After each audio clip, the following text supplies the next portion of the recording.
Couple new cars in the collection this week. First up, this is a Mitsubishi Evo 10. I've hunted this for a while. I've wanted a good Evo 10. I have pretty much all the other Evos in my collection. Now this is opening diecast. There are a few resin models of this car. Ignition does a few. I think Auto does a few. But I was kind of holding out for an opening diecast. This is by a company I've never heard of called CSM. It's probably a Chinese open market company that has a fairly generic name, but CSM is it. It's pretty good though. Paint's pretty decent. It's not like a typical dealership model, like the gas flap door doesn't open, things like that. But let's look at some of its features. We have an opening trunk. We've got carpeting. You can hear the sound. You can see it in there a little bit. All four doors open. Like that. Like that. Typical of a Chinese dealership model, the seat slides. You can make that out. You do have carpeting. These you can get in a manual transmission. The top of the line model was a DCT, which is a 2-pedal clutchless manual. So that's represented there. And you can tell it's the higher end because along with the DCT transmission you got, I think these were BBS wheels. Let's see if BBS logoed wheels. Yes. So you got BBS wheels. You do have no, you don't have a hood pop. So you're responsible for lifting up the hood yourself. It has thick dog leg hinges, not great, but whatever. So engine, you had a 2-liter turbo 4. I think it was co-developed with Hyundai of all people, because this engine in the lower state of tune wound up in the Hyundai Genesis Coupe. So this was around 2010 or so when you saw these on the street. I think they had 291 or 271 horsepower in the Evo. The Evo was back when you'd actually own a Mitsubishi. It was their performance, sort of like street legal rally car that directly went head to head with the WRX and the STI. This state of tune would have been directly up against the Impreza STI. You do have open mesh grills. You kind of see a faint little representation of the intercooler up front. So yeah, pretty good model. Retail would have been probably about $200, which is a bit much. My local buddy sold this to me for $100. At that price, I'm not mad at it. Packaging, pretty basic, smallish, enclosed, non-window box.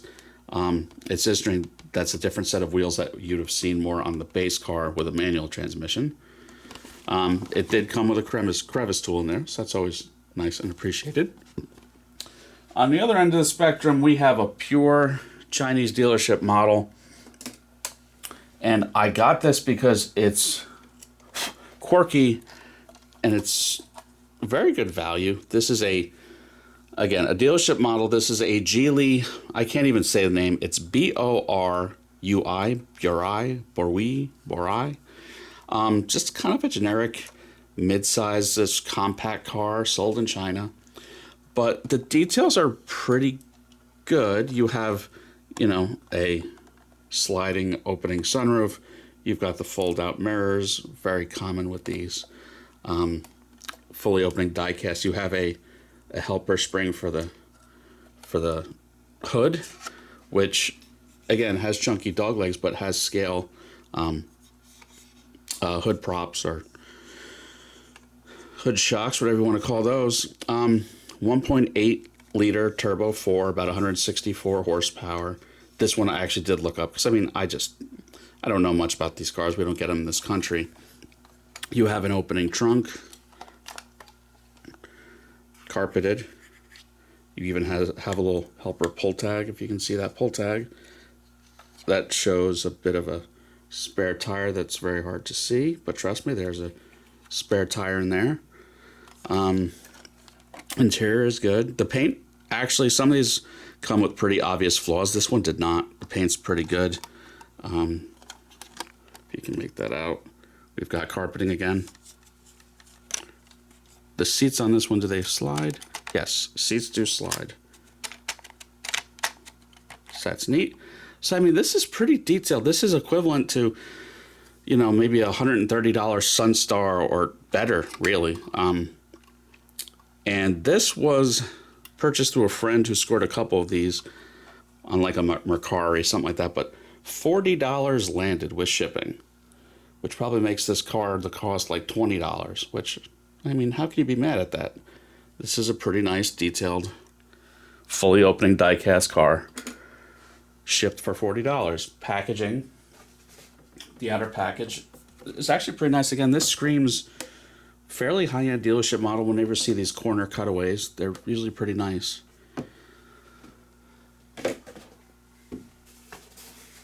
Yeah, the styro insert, which comes with a crevice tool and a perfectly fitting screwdriver. Again, $40 shipped, so like 20-something dollars for the model. I don't know. Subject matter is a little weird. I have no connection to the car, but it's a good model of something interesting, so whatever. It's in my collection. So there it is. So that's it for this week. I think we'll go back to picking another car company to review all the models in the collection next week. If you have any opinions on what you'd want to see, please comment. Maybe we could do Ferraris, we could do Porsches. Let me know in the comments what you want to see. That's it for this week. Everyone have a good one. Please like and subscribe.